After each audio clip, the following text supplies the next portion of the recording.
Hey guys.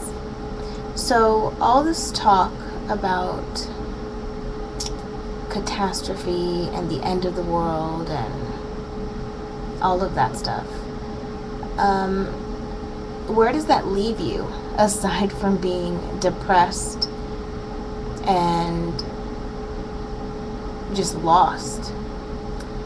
Well, I've done a lot of thinking about it, and I came up with some information that I'd love to share with you all. So, what if it does end?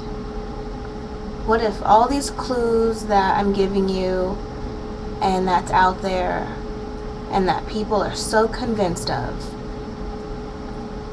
what if all this is true? What if it does all end? The end of sustainable life on Earth would be the beginning of our spiritual selves, the real us's. Our spiritual life and energy will pick up right where we left off.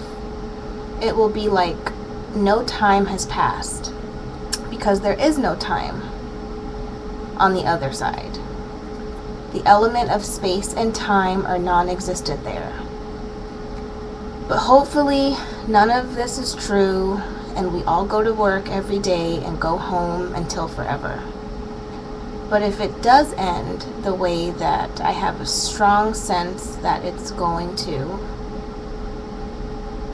we'll all have a very spectacular show, a hell of an experience, some hard and trying times to the degree of which have never been seen or experienced by humans before. And then we'll go home. Like home.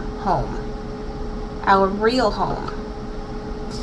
As in heaven, the other side. The place we came from before we were born, and the place that we all go when we die. This is not fantasy. It's not a made-up story. This is real. And I've never been there. Well, I lied. In my mind and in my dreams, and I've had experiences where I've traveled there with my spirit. And I'm not crazy. I'm a very logical, down-to-earth, normal person. But to know this information is just so freeing, and it's amazing. And all this end of the world, comets and planets and disrupting our orbit, that doesn't scare me too much, because my physical being can experience whatever. That's fine. It may be really difficult, but everything's going to be okay, because in the end we're going to go back home, and it's perfect and peaceful there. And people that have had near-death experiences, I'll try to get some information about that together for you guys. That is really telling in itself. So this place is real, and it's amazing. And that's why it's called passing over, or making the transition when people die or pass away. We literally make a transition from this dimension to the other. We all know these things. We just have an inability to remember due to the life we all live here on Earth. We've been so inundated by our life experiences and emotions that it all gets very clouded. That's why small children have such a wild imagination. For example, little babies looking up and smiling into blank space in the room, just cracking up and looking and staring. And if you have kids or seen babies, that happens pretty often, and people wonder, oh, what is that? They're able to see angels and passed over loved ones, because they just came from there. It's so fresh to them, and that's their soul knows that it's real. It's amazing.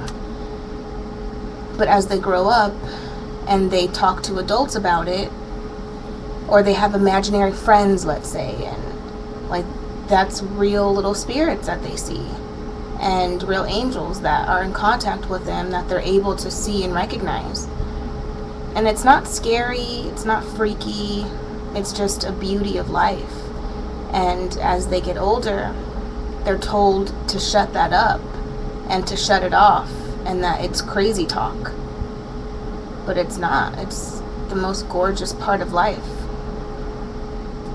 And what's almost more devastating than not remembering this stuff is living our life here on earth questioning God's very existence. But the beautiful part is, once we research and learn and listen, our soul remembers, and it resonates within us. Although our minds may not comprehend it at the time, there's something that resonates within our souls that it just makes sense, and it's amazing.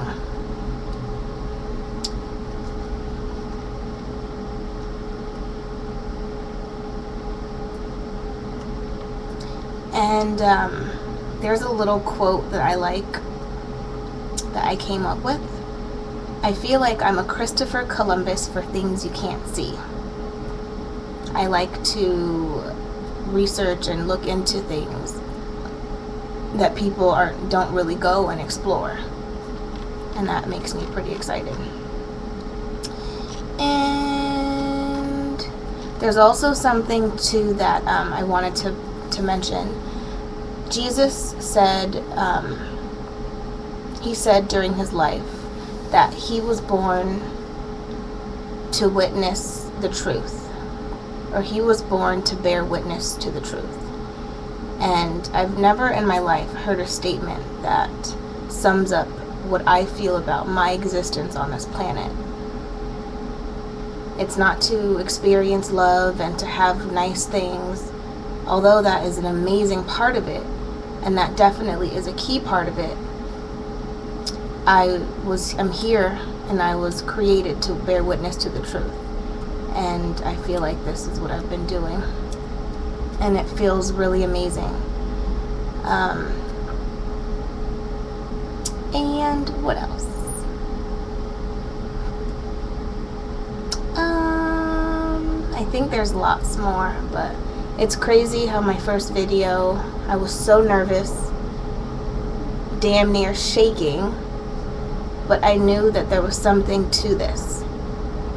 That, you know, that time I was telling you, the very first video, I was telling you about all the prophets and oracles and predictions. That was the first time I had seen that. Even Revelation, I had never heard that. But it's real, guys. Okay, bye.